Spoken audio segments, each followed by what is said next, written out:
ಎಲ್ಲರಿಗೂ ನಮಸ್ಕಾರ. ರಾಧ್ಯ ಬಡ್ಸ್ ಕಿಚನ್ಗೆ ಸ್ವಾಗತ. ತುಂಬಾ ಟೇಸ್ಟಿ ಮತ್ತು ಕ್ರಿಸ್ಪಿ ಆಗಿರುವಂತಹ ಅವಲಕ್ಕಿ ಪಕೋಡ ಹೇಗೆ ಮಾಡೋದು ಅಂತ ನೋಡ್ಕೊಳ್ಳೋಣ. 1 ಕಪ್ ಅವಲಕ್ಕಿ, ಅದನ್ನು ನೀರಲ್ಲಿ ಚೆನ್ನಾಗಿ ತೊಳ್ಕೊಳ್ಳೋಣ. ಪೇಪರ್ ಅವಲಕ್ಕಿ ಆಗಿರೋದ್ರಿಂದ ನೆನೆ ಹಾಕುವ ಅವಶ್ಯಕತೆ ಇಲ್ಲ. ಇವಾಗ ಅವಲಕ್ಕಿಯನ್ನು ಬಸಿದು ಅದರಲ್ಲಿರುವ ನೀರನ್ನೆಲ್ಲ ತೆಗೆದು ಬಿಡೋಣ.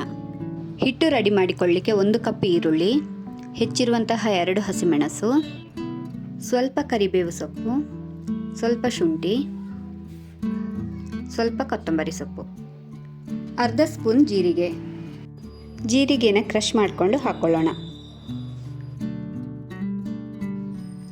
ಇವಾಗ ರುಚಿಗೆ ಬೇಕಾದಷ್ಟು ಉಪ್ಪು ಹಾಕೊಳ್ಳೋಣ. ಈಗ ಚೆನ್ನಾಗಿ ಮಿಕ್ಸ್ ಮಾಡ್ಕೊಳ್ಬೇಕು. ಈರುಳ್ಳಿ ಎಲ್ಲ ನೀರಿನ ಅಂಶವನ್ನು ಬಿಡುತ್ತೆ. ತೊಳೆದಿರುವಂತಹ ಅವಲಕ್ಕಿಯನ್ನು ಹಾಕೊಳ್ಳೋಣ.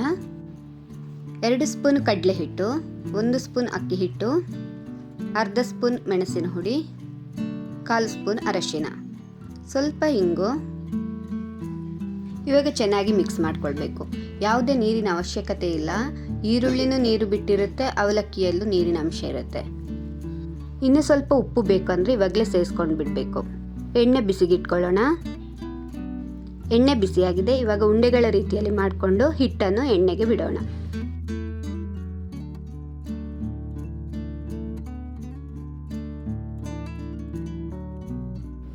ಬೆಂಕಿಯ ಉರಿ ಮೀಡಿಯಂ ಫ್ಲೇಮಲ್ಲೇ ಇರಲಿ.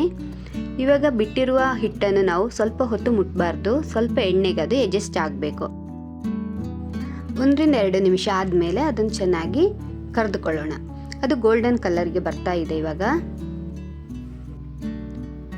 ಇವಾಗ ಗೋಲ್ಡನ್ ಕಲರ್ಗೆ ಬಂತು. ಇವಾಗ ತೆಗೆದುಕೊಳ್ಳೋಣ. ತುಂಬಾ ರುಚಿಕರವಾದಂತಹ ಅವಲಕ್ಕಿ ಪಕೋಡ ರೆಡಿ ಆಯಿತು. ನೀವು ಟ್ರೈ ಮಾಡಿ ಹೇಗಿದೆ ಅಂತ ಹೇಳಿ ಕಮೆಂಟಲ್ಲಿ ತಿಳಿಸಿ. ಅವಲಕ್ಕಿ ಹಾಕಿರೋದ್ರಿಂದ ತುಂಬಾ ಕ್ರಿಸ್ಪಿಯಾಗಿರುತ್ತೆ. ವಿಡಿಯೋ ಇಷ್ಟ ಆದಲ್ಲಿ ಸಬ್ಸ್ಕ್ರೈಬ್ ಮಾಡಿ, ಶೇರ್ ಮಾಡಿ. Thank you all.